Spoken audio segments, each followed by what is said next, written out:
Hello, MPTX 516. My name is Okoorian, and I am here to present and discuss the case United States v. Bacto Unidisk.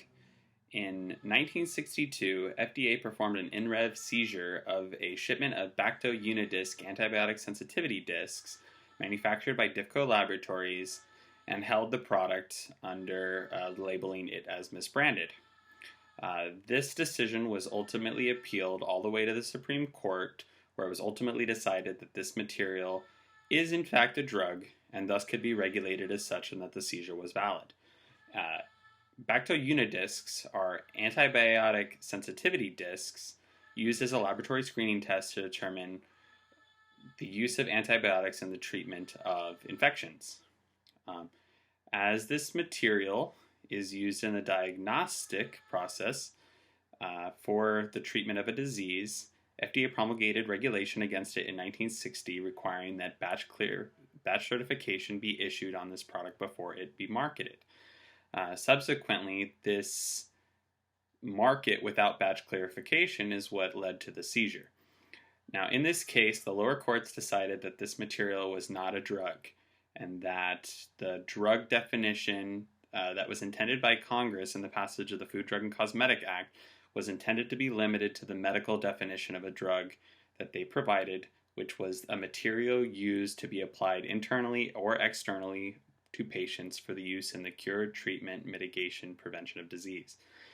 In this case, also, the definition of a drug, as appears in the Food, Drug, and Cosmetic Act, which states an article intended for the use in the diagnosis, cure, mitigation, treatment, or prevention of disease, was granted by DIFCO Laboratories to be verbally applicable to their product, although they did not believe that it was in the intention of Congress to regulate it as such.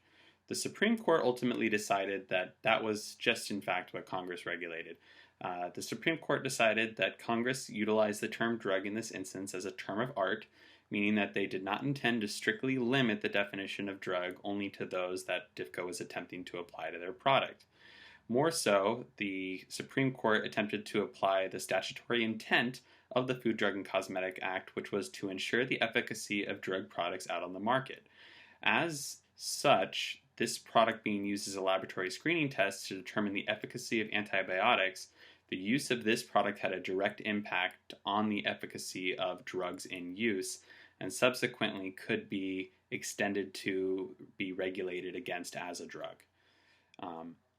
Thus, the Supreme Court decided in this case that it was within the Department of Health and Human Services' right to pursue regulation on this material as a drug.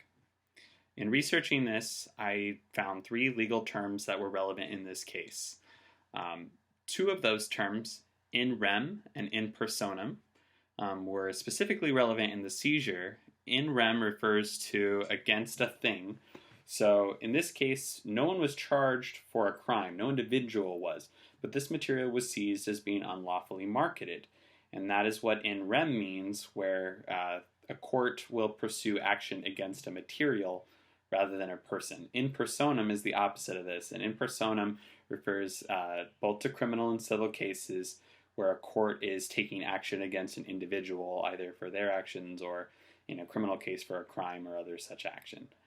Another term that came up in the research of this case is inter alia, which means in Latin among other things. Inter alia was used to describe the definition of drug as promulgated in the Food, Drug, and Cosmetic Act, stating that the articles in use for the treatment, cure, prevention, diagnosis of disease is not meant to be a definition strictly limited to the medical one, where these are materials applied to and directly or internally or externally to patients, but rather any articles in use in the prevention, cure, treatment, mitigation, or prevention of disease have the potential to be regulated against as drugs, requiring, similar to drug regulations with pre-market clearance, batch certification, and anything that the FDA sees as necessary for the protection of human health.